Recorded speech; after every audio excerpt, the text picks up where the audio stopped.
Rais wa Urusi Bwana Vladimir Putin amemwambia Rais wa Marekani Bwana Donald Trump kwamba asingilie maslahi ya ndani ya taifa hilo. Rais huyo wa Urusi Bwana Putin amesema siku ya Jumapili kwamba nchi yake inatarajia usawa kutoka kwa Marekani kuhusu kuheshimu maslahi ya kitaifa ya kila mmoja.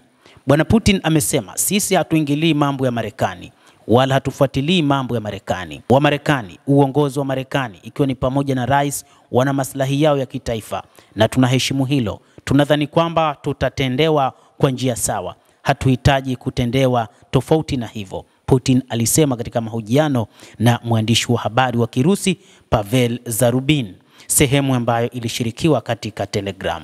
Matamshi hayo ameyatoa wakati rais wa Marekani Bwana Donald Trump akipanga kufanya mazungumzo na rais wa Urusi Vladimir Putin na mwenzake wa Ukraine Volodymyr Zelensky siku ya leo Jumatatu kushinikiza kusitishwa kwa mapigano nchini Ukraine.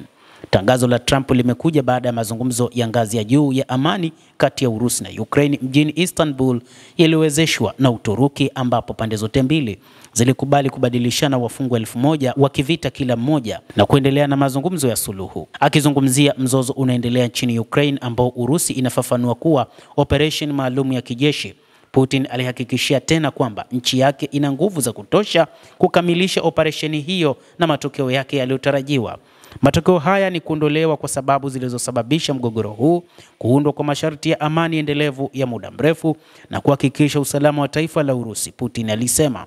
Hata hivyo, ameorodhesha kuhakikisha maslahi ya watu wa Urusi katika maeneo hayo kama lengo jingine katika mzozo huo, akirejelea maeneo ya Ukraine ambapo watu wanaishi ambao wanazingatia Kirusi kuwa ni lugha yao asili na wanaona kwamba Urusi ni kama nchi yao ya asili na wanataka kuishi kwa amani katika taifa la Urusi. Rais wa Urusi Bwana Putin amezungumza hayo kutokana na kile ambacho mara kadhaa rais wa Marekani Donald Trump amekuwa akiripotiwa kufikiria mswada mpya wa vikwazo unaolenga Urusi ikiwa haitapiga hatua katika mazungumzo ya kusitisha mapigano na Ukraine.